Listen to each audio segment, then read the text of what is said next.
sisters. Can't you tell? I'm the oldest. Youngest. And I'm the fucking middle one. This is a story about when we move into a new suburban town to try and finish our exams at a good school. And it's not boring like a lot of plays. Lucy likes plays. Can you give us an example of a boring play? No, I don't want to offend our lovely audience. I do like plays though. I like all written down stories, books and poems too. I think they sound better in my accent than they do posh. It makes every line feel like poetry. Plays are shit. Okay, let's start the story. We've moved house. The new house is absolutely gigantuous. Huge. Nearly as big as Moby Dick. Oi, it's got like a big fucking bath that is just a bath. And a shower that is just a shower. Not a bath that is also a shower. That is a big thing for us. We used to have one of those nozzles you put on the end of taps to make a bath into a shower, and this is a power shower. Dad sold our family home so that we could rent this little Pierre a Terry. Stop using fucking stupid words. He did it so that we could be at school and we can do like all our dreams and be happy in that. I mean, it was a big risk for him. A lot could go wrong. Yeah, if you're pessimistic, but if you're optimistic, you might say a lot could go right. Well, yeah, but when you're older, you'll understand that things never go right. Like, you only hope they go wrong, so you know. Well, yeah, Dad had to try. Mum wanted this too. It was her idea. I mean, it's not about being rich. Well, it would be nice to be rich. Yeah, but really, you know, it's about finding a life we like. And yeah, if we were to be rich, that'd be great. But, you know, it's really about finding ourselves. Right, let's get on with the story.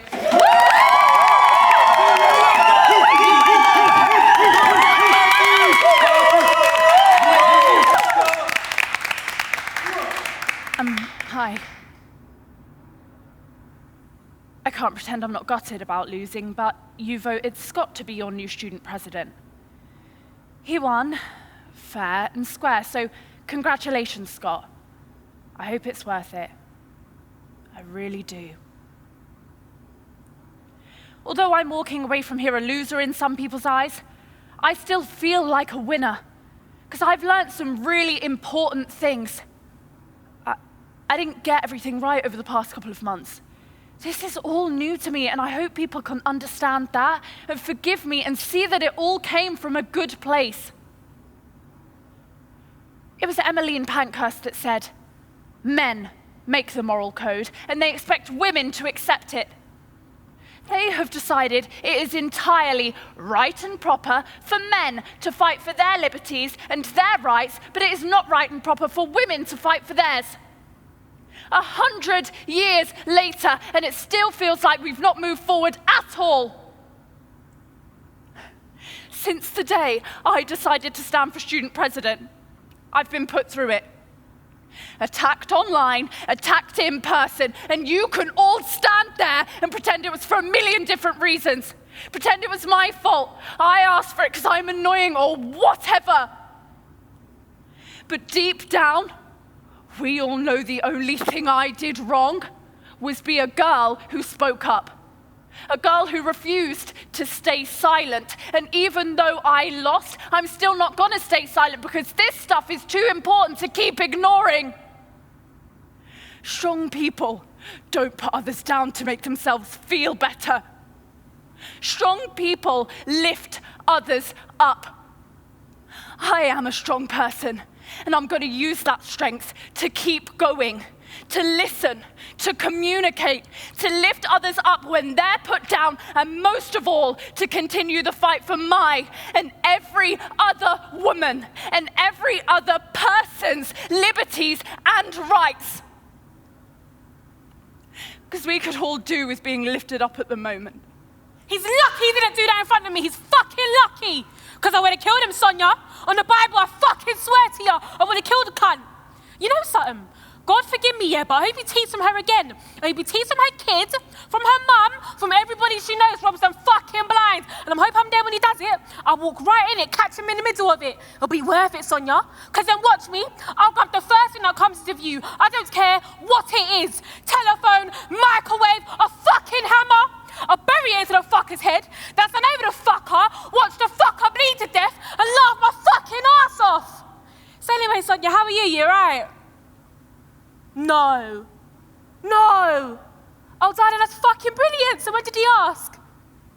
And it's now you're telling me. It was about fucking time, don't you think? Sonia getting married. For fuck's sake, what's the world coming to?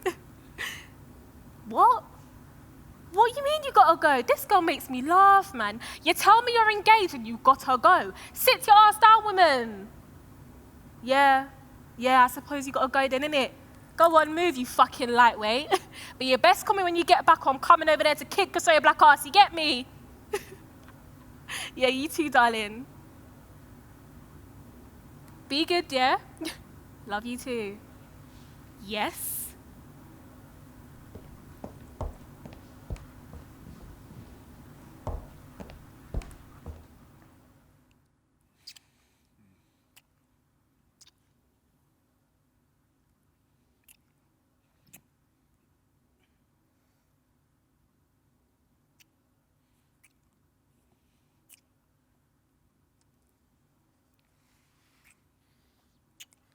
Can we stop a second?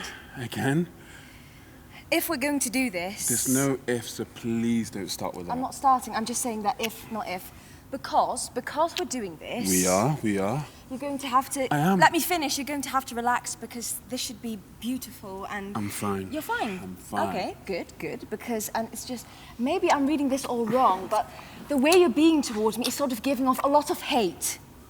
I don't hate you. No, I know you don't. I don't hate you. Please don't take that the wrong way. Might go for a walk. I'm sorry. I've ruined it. I'm tense and it's not just your fault.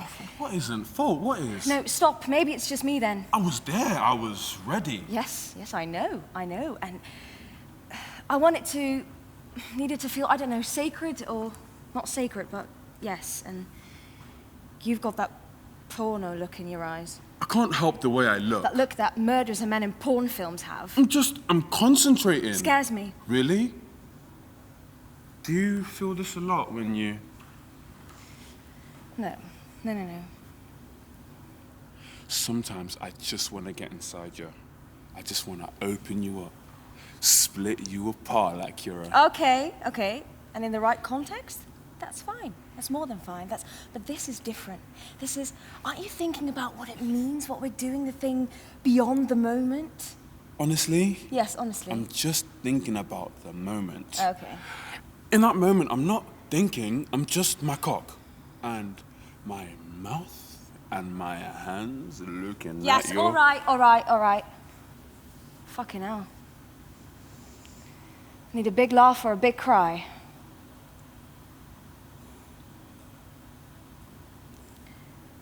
Know any good jokes?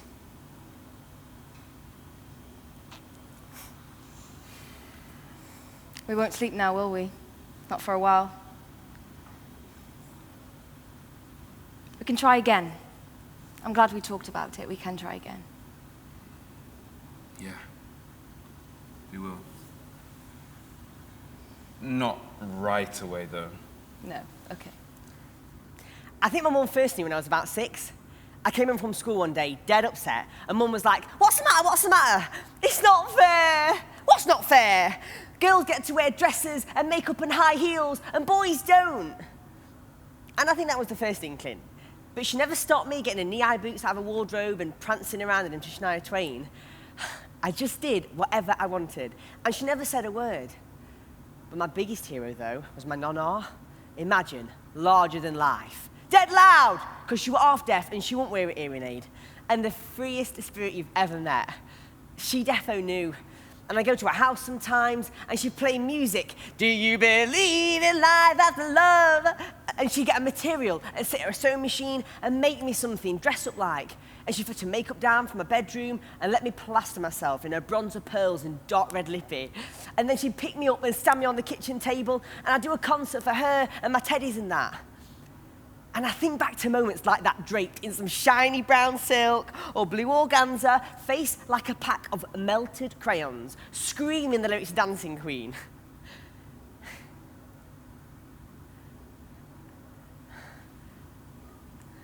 And I spent most of my adolescence hating that part of me.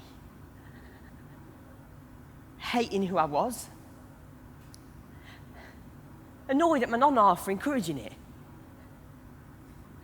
And it's only now that I see exactly what she was trying to do. Helping me to be brave and courageous and fabulous. It's like she knew what I was about to face, you know, growing up. Cruel kids, cruel adults, cruel teachers, some of them. She was making memories so I could look back one day. Now she's not here anymore to help me. And I can rediscover that 6-year-old boy stood on the kitchen table, shaking my little bum to, man, I feel like a woman. And I really bloody hope she's looking down. Because I found him. Okay, I'll start. Right, okay. I'm gonna start. Whenever you're ready. You start. Right, okay. I love you. I do. I'm very grateful for you being with me and indulging me, I guess, in all my little things that I'm not very forgiving. I know that, and I'm sorry. I am sorry for that, because you know it probably has some repercussions on you and your state of mind and on us. Cool, yeah, keep going. And sometimes I feel that you don't listen to what I'm saying. Oh no, you do listen. You do, but you've always got other cogs whirring at the same time. Like if you were a laptop, you'd have other tabs open. If you were an internet browser, I mean. Like you're looking at me. You're definitely looking at me and focusing on me. Oh! But I'm aware at the top of the page there are, you know, other things open, other tabs. Like maybe you've got Facebook, or the news, or a couple YouTube videos about cats! Yeah, it doesn't matter, keep going! And I don't like your brother. That's good. That's so good. That's so good! I'll go now. Great. Okay, cool, yeah, right. Sometimes I feel like, and I know I've said this a million times, but that you think I'm shallow. Right, yeah, good. No, I do, and also bad. You make me feel like I'm bad. You're always higher than me. For some reason, you're always higher. It's like when we started, we decided that you were going to be the good person and I was going to be the bad person, even though sometimes, occasionally, I feel pretty strongly that I'm actually the good person and you're the, not just in heat in the moment. I look back on it and I think about it and reflect and reason with myself, and I still think that just there, not always, but just there, I was the good one. Wonderful! How long is it again? 2 minutes. Okay, I think we've got something to pee on the phone. So cry about it. Yeah, fair enough. Oh shit, a blue line's come up, Bella, a blue line. Oh no, wait. That always happens. What the actual fuck? It just means it's working. Check the packet, Yes, Jane. look, two blue lines you've got to worry about. Jesus, don't do that. Sorry. You've got to keep your head, Jane. I am. You can't panic. I won't. Fuck. Sorry.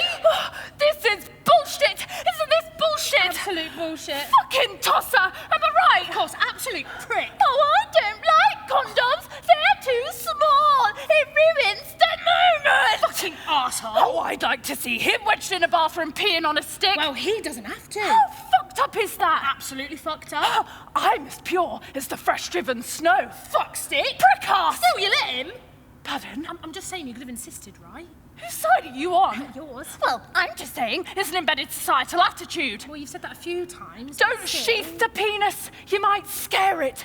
Let it flourish in all its quivering, unfettered glory. Well, okay, you're right. I'm a dick.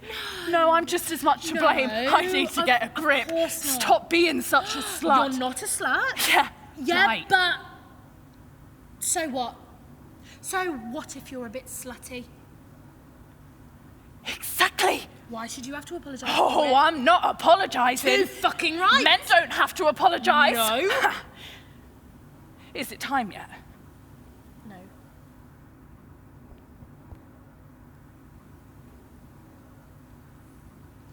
Amazing up here, isn't it? I swear, being at Oxford, it's like being invited to 100 different parties at once, and I want to go to every one of them, you know? Yeah. I mean, look at this. We are so lucky. My dad cried, you know, when I told him I got into Oxford. Maybe it was just the tuition fees. So my father would have cried if I hadn't got into Oxford. My whole family come here. My brother, he's 13, he can't wait. Miles, are you posh? Just normal. You've got quite a posh name. Miles Davis. My parents were listening to Kind of Blue when I was conceived. Good job my parents didn't do that. They named me Gary Barlow. So what school did you go? Westminster. Oh, so not posh at all then.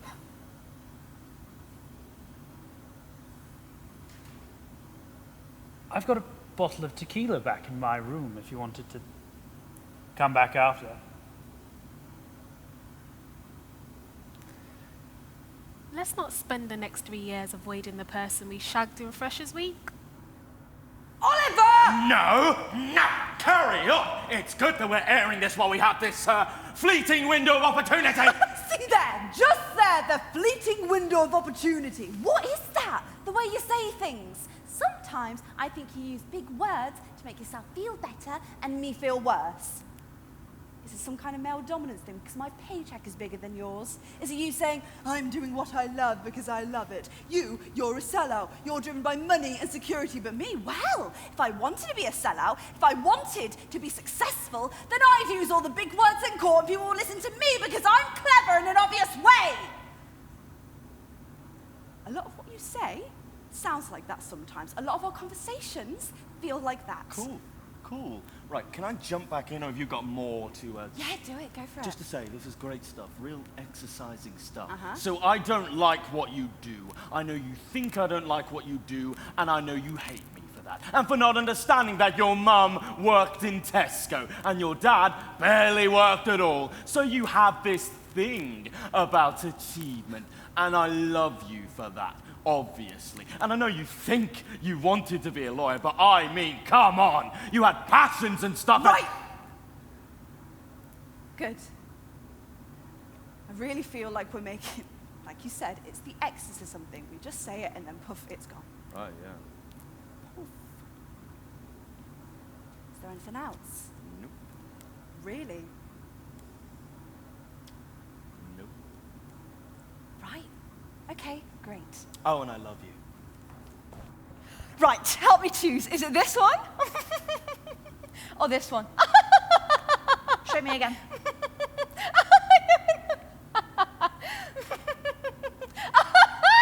The first one. Are you sure? Yes. That's what I thought. Good. Now, eyes. These? Oh.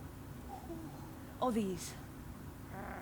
Oh, that one's tricky. I can't make up my mind. Just take both. Good plan. You can decide at the time. Something's not right. It's your top, it's not going with your smile. You're right. Try the purple one. You think? Well, it's definitely not that one, not with that smile, if you're sure about the smile. Yes, I definitely am. Well then. Better?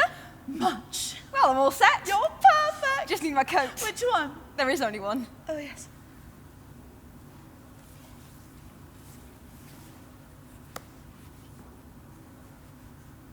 Fuck. What? Butter missing. Shit, no way. Not again. You go. Where? On the date. But- You've got a coat with all its buttons. That's all that matters. You go. Show me the smile. I shouldn't, That's the smile. Oh, I shouldn't, I'll stay. No point both of us sitting here until we die alone. Well, if you insist. I do. I am. Go. His name's Joe. Does it matter? I guess not. I won't enjoy myself. Have fun. Thanks. So, everything that pisses you off about me, nothing is taboo. We get it all out and we get over it, all right? So I'll go first to demonstrate. Under me, I'm going to put Josie accidentally had sex with Baz. And under you, I'm going to put Kingsley cheated on Josie with Heather. I failed to break up with Heather because of family tragedy. Okay, whatever. Failed to break up with / cheated with Heather. Just put Heather. Heather. Good. Now I can never have a go at you about it ever again. Got it? Yeah, I think this is good. It's like we're handing in our weapons. Exactly. Okay, next I'm going to put Josie hates it when Kingsley bangs on about football, even though he knows she's not interested in it. Your turn. Kingsley hates it when Josie gets aggressive. He thinks it's unnecessary and unattractive. Yeah, good one. Right. Is there anything else you need to tell me? I fake orgasms. What did you say? Not all the time, just sometimes. And I thought that I should say it just in case we really do end up spending the rest of our lives together. How much of the time? I don't know, like 70%? 70% are genuine.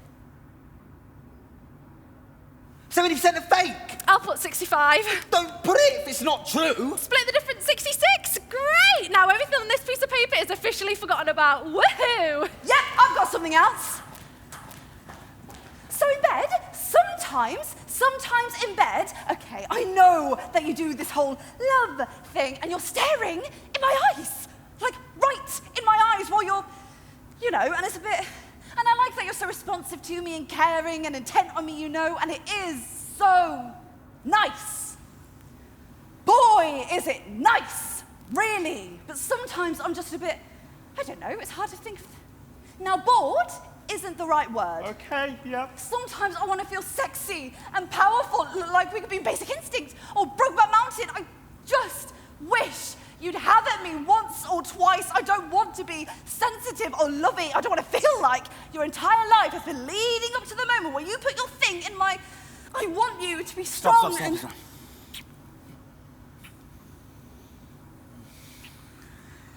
Love you. Love you.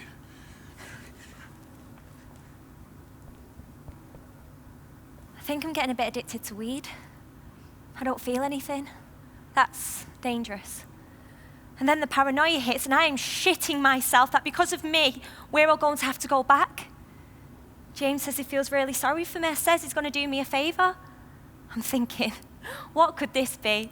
What favour is he going to do for me? Is he going to buy me a Mackey's or something? No. He gives me a bag of green.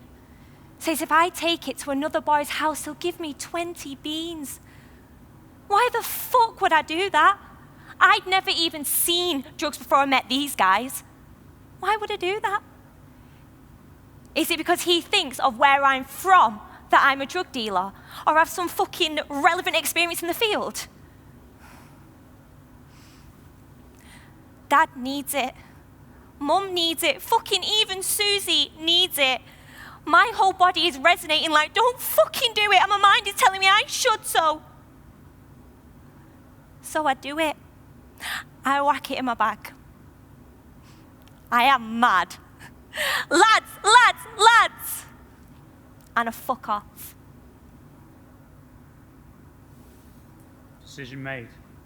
We were sent in and it was, well, what you saw. And then pretty soon we're in charge, security, you know. All lessons learned from Iraq while they're training the police force up and sorting out the interim government. I'm on this roadblock. And I tell you, I've got this far and I haven't actually had to shoot at anyone. Covering fire, but never actually at someone. So I'm on this roadblock and then suddenly this woman appears. She's wearing this massive fucking black thing and her eyes are... Anyway, I'm under strict instructions not to let anyone near this, so because of suicide bombers and all that. So I shout to her, stay back.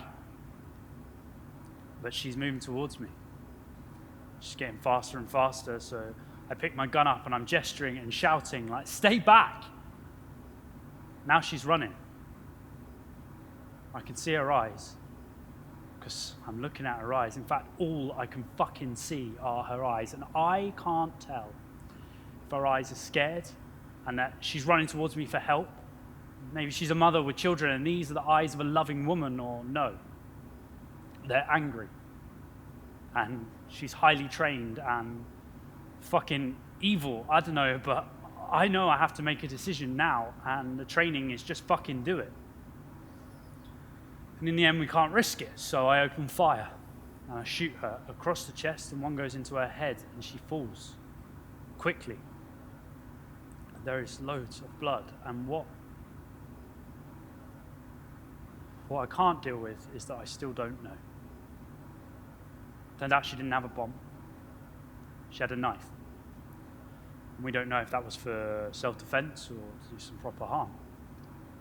So we don't know if she was good or evil. Why she was running. I'm happy to fight for the people I love, my way of life, but I needed to know what the enemy looked like. Alicia, please, don't do this. I could lose my job. I could be on the sex offenders register. My life's gonna be ruined. You've no idea. Have you? Look at you, you're fine. I'm not fine, Eddie. Come on, you loved it. You met someone that understood you, your wild side. Wrong! I got hammered and made a big mistake. Yeah, how many guys have you done that with? It was just sex, Eddie. It didn't mean yes to everything and anything you wanted. We went to bed together. And I felt like hell. What kind of a come on is that? Let me undress you. You slept, and then when you woke, I said no! I didn't even know you were in my bed. You're a lovely guy, Eddie. You're a great doctor, an amazing mate. But it didn't stop you doing what you did. Stop this now! Whether I wanted it or no, not. we had consensual sex. But if the person you're having sex with isn't responding... You were! Don't lie! I was frozen. Not moving, not responding. Tell me you didn't notice that. But because we'd already had sex, you thought you had the right. Do you know what that makes you? A rapist. You raped me, Eddie. Live with it.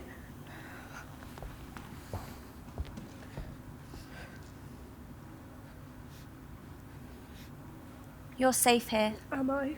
You are. Am I? Yes, you are.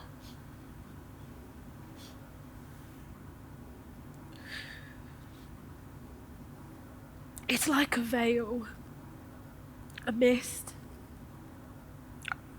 a fog, a thick fog, a putrid, sticky fog.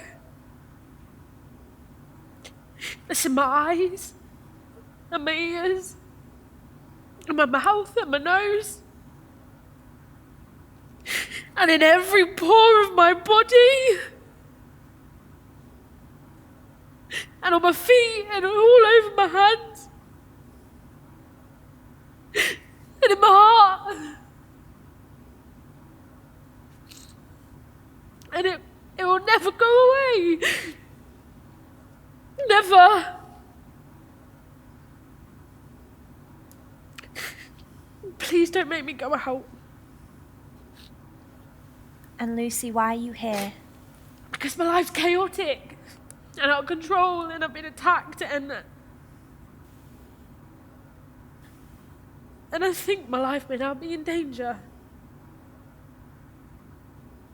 People must agree, right? Because of Mia taking a valuable bed. And I had everything I wanted. Please don't tell them who I am.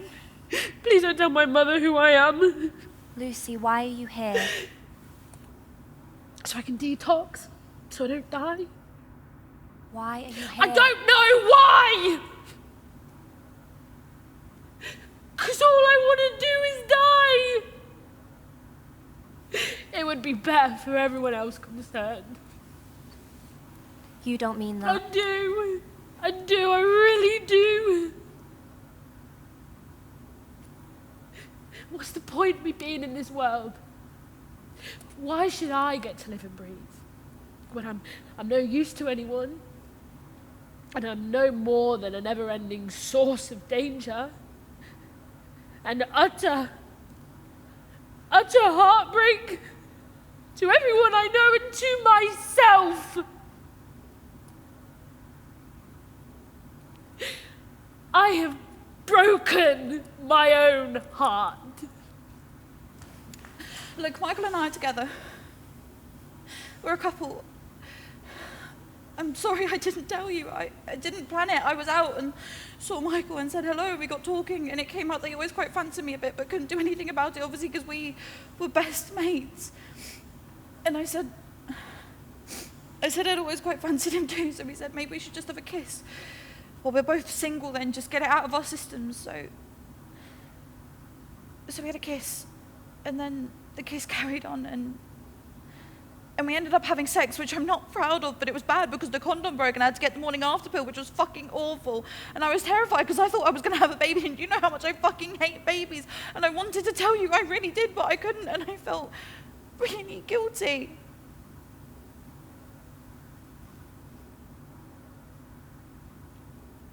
But now you tell me that you're pregnant. And you haven't had sex with anyone since Michael, which means he must be the father, but you didn't want to tell me because of what a fuss I made about what a fucker he was when he dumped you, so that means that you're lying to me. And he's lying to me, and I'm lying to you, and you're fucking him, and he's fucking you and me. And now I'm going to lose my best friend and my boyfriend. Not that I call him my boyfriend, but technically he is, and I'm going to be helpless and hopeless and friendless and loveless and die old and alone with thread veins and bladder weakness in a house full of fucking cats.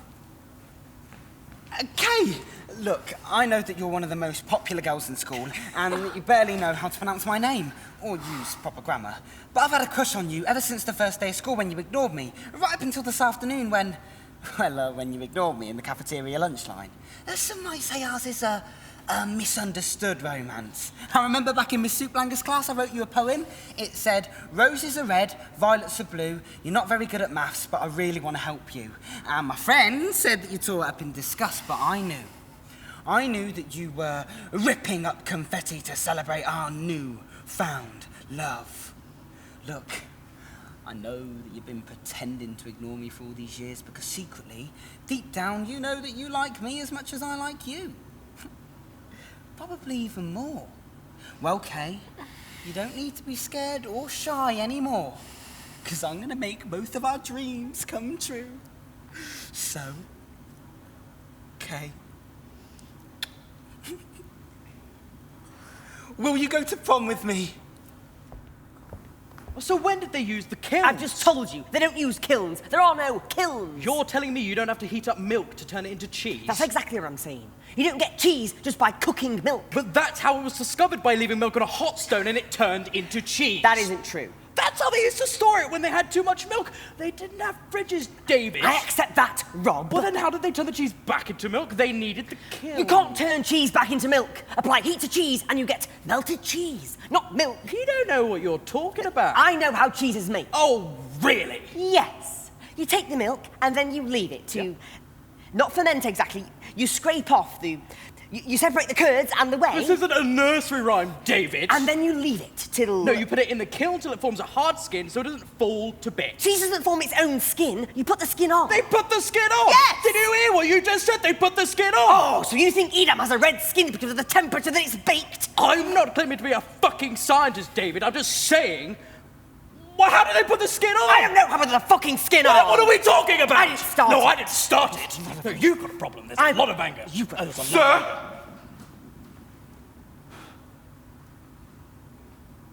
What you're teaching won't help us. This doesn't represent black history or black British culture or anything to do with us. There is so much more to our roots and our lifestyle. Look, black is beautiful. Black is excellent. Black is pain. Black is joy. Black is evident. It's working twice as hard as the people you know you're better than because you need to do double what they do so you can level them. Black is so much deeper than just African American. Our heritage has been severed. We never got to experiment with family trees because you teach us about famine and greed and show us pictures of our fam on their knees. Tell us we used to be barbaric. We had actual queens. Black is watching child soldiers getting killed by other children and feeling sick like, oh shit, this could have happened to me. Your mommy watching, telling stories about your dad on his knees. But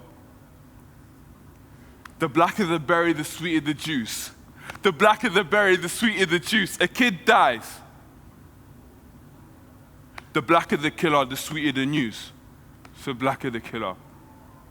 And if he's white, you give him a chance, he's ill and confused. But if he's black, he's probably armed. You see him and shoot. Black is growing up around the barbershop. Mummy saying, stay away from trouble. I mean, you're the lot. studying for ages, appreciating the chance you got because black is in your blood and you ain't even got the heart to stop.